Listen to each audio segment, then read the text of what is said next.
Bismillahirrahmanirrahim. Assalamualaikum warahmatullahi wabarakatuh. Alhamdulillahirabbil alamin wassalatu wassalamu ala asyrafil anbiya'i wal mursalin wa ala alihi wa sahbihi ajmain. Rabbi shrah li sadri wa yassir li amri wa hlul 'uqdatam min lisani yafqahu qawli. Amma ba'd. Insya-Allah hari ini ustazah akan kupas dalam kitab Fiqh Wanita yang berkaitan dengan masalah-masalah terutamanya masalah haid, nifas dan istihadah. Bismillahirrahmanirrahim. Wa yas'alunaka 'anil mahid qul huwa azan fa'tazilun nisaa fil mahid wa la taqrabuhunna hatta yatahhur فَإِذَا تَطَهَّرْنَ فَأْتُوهُنَّ مِنْ حَيْثُ أَمَرَكُمُ اللَّهُ إِنَّ اللَّهَ يُحِبُّ التَّوَّابِينَ وَيُحِبُّ الْمُتَطَهِّرِينَ. Yang bermaksud, mereka bertanya kepadamu tentang haid. Katakanlah, haid itu adalah suatu kotoran. Oleh sebab itu, hendaklah kamu menjauhkan diri dari wanita di waktu haid. Dan janganlah kamu mendekati mereka sebelum mereka suci. Apabila mereka telah suci, maka campurilah mereka itu di tempat yang diperintahkan Allah kepadamu. Sesungguhnya Allah menyukai orang-orang yang bertaubat dan menyukai orang-orang yang mensucikan diri. Al-Baqarah ayat 222. Jadi insya-Allah fasa yang pertama ini kita nak tahu pengenalan tentang haid. Biasanya ada persoalan, apa itu haid? Haid adalah suatu keadaan fisiologi yang tetap dan teratur.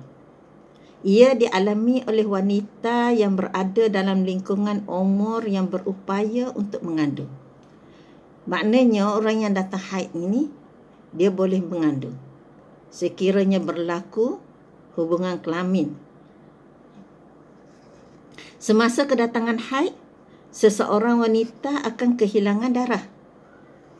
Tempoh reproduktif seseorang wanita dicirikan dengan perubahan ritmik pada rembesan hormon yang diperlukan untuk pembiakan. Corak ritmik ini dikenali sebagai kitaran seksual wanita ataupun kitaran haid. Jadi, kedatangan haid ini merupakan fitrah yang dijadikan oleh Allah Subhanahu Wa Taala kepada kaum wanita.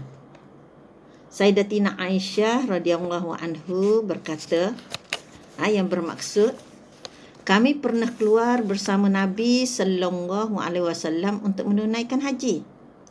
Apabila kami sampai di Sarif, iaitu nama suatu tempat yang berdekatan dengan Mekah, lebih kurang jaraknya 10 batu, saya kedatangan haid. Lalu Nabi menemui saya dalam keadaan saya sedang menangis. Baginda bersabda, "Mengapa dengan kamu? Adakah kamu kedatangan darah?" Saya menjawab, "Ya." Baginda bersabda, "Sesungguhnya ini adalah suatu urusan yang telah ditentukan Allah kepada perempuan keturunan Adam. Oleh itu, kerjakanlah amalan yang dilakukan oleh orang yang menunaikan haji, kecuali jangan kamu tawaf di Baitullah, melainkan setelah kamu mandi." Jadi hadis di atas menjelaskan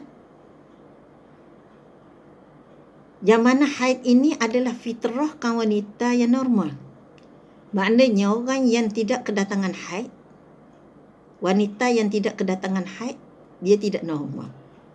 Mungkin perlu pergi cek sekiranya takut ada masalah-masalah kesihatan. Dan haid ini merupakan ketentuan Allah Subhanahu Wa Taala dengan penuh hikmah. Malahan haid juga menunjukkan kesuburan seseorang wanita. Itu. Kalau orang tanya apa itu haid, itulah jawapannya. Maknanya fitrah kaum wanita itu dijadikan oleh Allah Subhanahu Wa Taala ada kedatangan haid yang menunjukkan bahawa kitaran yang seksual kaum wanita itu. Sebab itu dalam Islam perlu menjaga persoalan ikhtilaf, hubungan antara lelaki dengan wanita. Sebab wanita yang kedatangan haid ini, dia boleh mengandung sekiranya berlaku hubungan kelamin. Apa yang kita tengok hari ini, timbulnya masalah remaja-remaja yang mengandung di luar nikah ataupun anak yang tidak sah taraf dan lahir anak yang tidak sah taraf sebab berlakunya hubungan kelamin di luar daripada hubungan perkahwinan itu. Ini sebagai satu pengetahuan kepada kita.